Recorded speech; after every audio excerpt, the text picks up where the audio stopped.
If I catch all of the original 151 Pokemon by December 31st, Clockwork Gaming is going to donate $500 to a charity of my choice.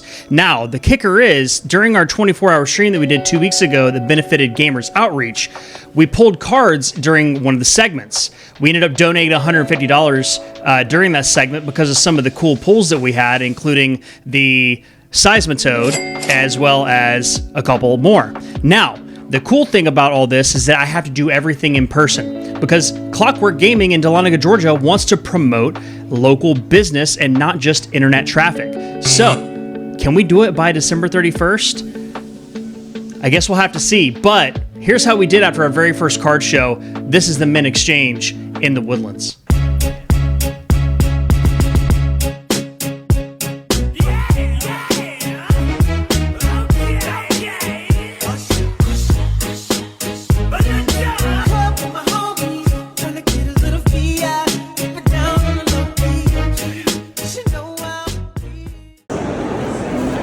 A wild Eevee has appeared. All right, so hopping directly into trade number 1. This is so much fun. And honestly, Smiley's Collectibles, they were incredibly gracious throughout this entire adventure for me because with this being my first card show, I had little to no experience as to what I was doing. So as you see these cards pop up on the screen, you had the Frillish first, you had the Semi-Poor, and then the third, we had the Scolipede. I was okay with letting this one go because he's kind of like a little scary centipede boy, you know, like the Venoshock. That's not safe to be around children.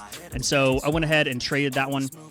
But the really cool part about Smiley's Collectibles is that they didn't try to take advantage. And I'm not saying that a vendor normally would, but they came at the situation with so much grace that it was such a warm, welcoming feeling, having never been to a card show, having never gone through trades and dealt with any haggling when it came to cards. I was just so impressed with the way that they conducted business, and they were just as sweet as could be. We picked up this Pidgeot. We already had the Pidgey. We had the Pidgeotto, and we needed the Pidgeot. And so now we completed that line of evolution is now complete. So the second card that we picked up was the Team Rocket Persian. We already have the Team Rocket Meowth, which is a gorgeous card.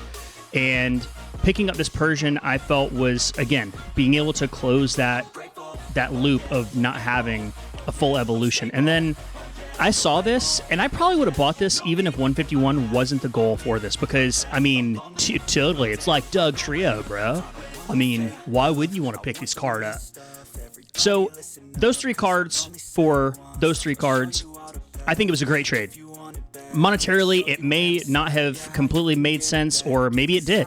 Maybe we'll see 3 years from now that 151, you know, not necessarily the set, but the particular Pokemon that are in 151 have gained a tremendous amount of value, because right now in September of 2025, that's exactly where it's trending.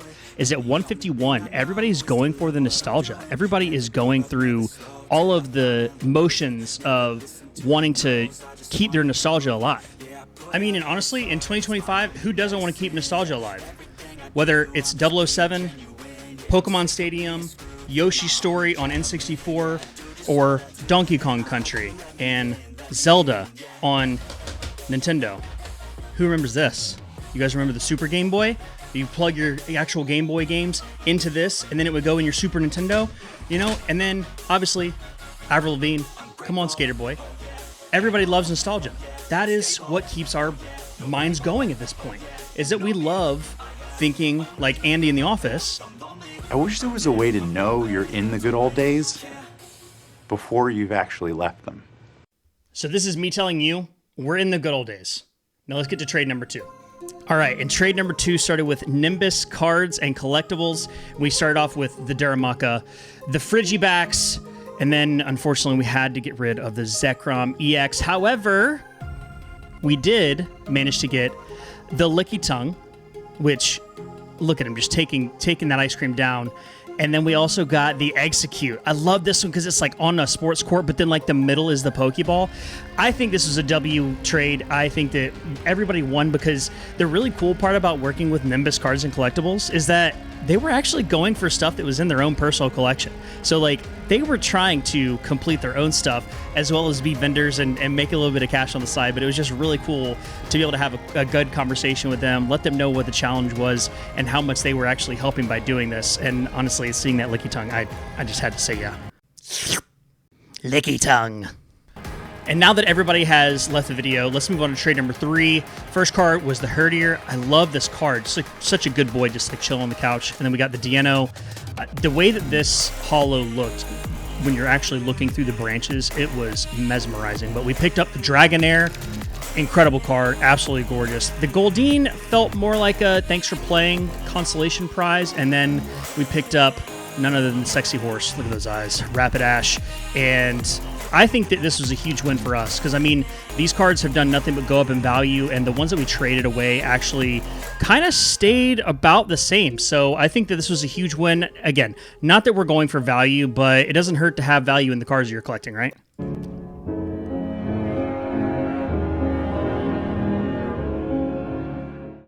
All right, moving on to trade number 4. This is with Texas TCG. We gave the Typhlosion, Ethan's Typhlosion to be exact.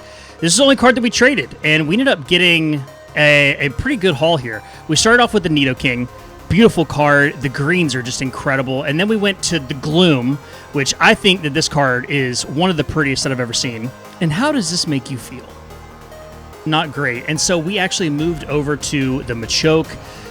Again, I think that we made out like bandits here. I mean, Texas TCG, Dustin and his wife, absolutely incredible. It was such a pleasure talking with them, and they even had these mystery boxes, and every single one was guaranteed to be of the value of the box, which kind of blew my mind that they were selling these, but it was genuinely for the love of the game. And now we get into our last and final trade, trade number 5. The first card we did was the Zapdos Sun and Moon team up. I've got 2 of these, so I was okay with trading away a 151, and also we got rid of the Zwelly Boy. That one kind of sucked to get rid of because it was a really, really pretty card, all the colorful leaves on the side. But, you know, when it comes to getting the card that you want, like the Beware, everybody has told me that that is my Pokemon. And so we traded. We had to. We got exactly what we were looking for because there was 3 cards that I was going for. The Stuffle, the Beware, and the Furret, and we were able to get 2 out of 3, but we also got Team Rocket's Weezing. We got the Pikachu VMAX, the Chonkachu. I mean, with the plane and the balloons, and it's just such a fun card. And then we were also able to pick up another really, really cool Japanese version of Arbok hanging down and looking at the Toucan Pokemon. I'm still not sure what Pokemon that is. I never actually looked that up, but I think that was pretty good. And then we also ended up getting the Eradicate, and that is a really, really cool card. Even though it's kind of like a little chompy rat, I still think it's awesome. The artwork on these cards is absolutely phenomenal. And last but certainly not least, we have the cute ones that I got for Dr. Bear. We've got Miltank, we've got Qfont, we've got Furret, we've got the Eevees. I absolutely love that Eevee just laying on the rug with the Pikachu plush behind him. We've got Gulpin taking down the whole cake, Bombardier, we've got the Chonkachu, Togepi, the Pikachu from 2024 illustration contest, yawning, just kind of like scratching his little ears. It's so cute. And then we've got Drampa, the Magic Dragon, and then we've got Kecleon, the Chameleon. Pretty good haul for Dr. Bear, actually. It was the only cards that I actually spent money on the entire time that I was there. I want to thank you so much for watching, for following on this journey. It's going to be a really good one. If you're not already followed, subscribed, hit the like button, do all the things to promote the algorithm so you guys can continue to follow along. But thank you for following this journey. This is way bigger than us because at the end, we will be donating $500 to Gamers Outreach, as well as doing the $500 to an after-school program. This is huge. So I appreciate you guys. Be kind, stay friendly. Bear Dice loves you. Out. Welcome to Paradise, kids, where the wilderness meets the wild side.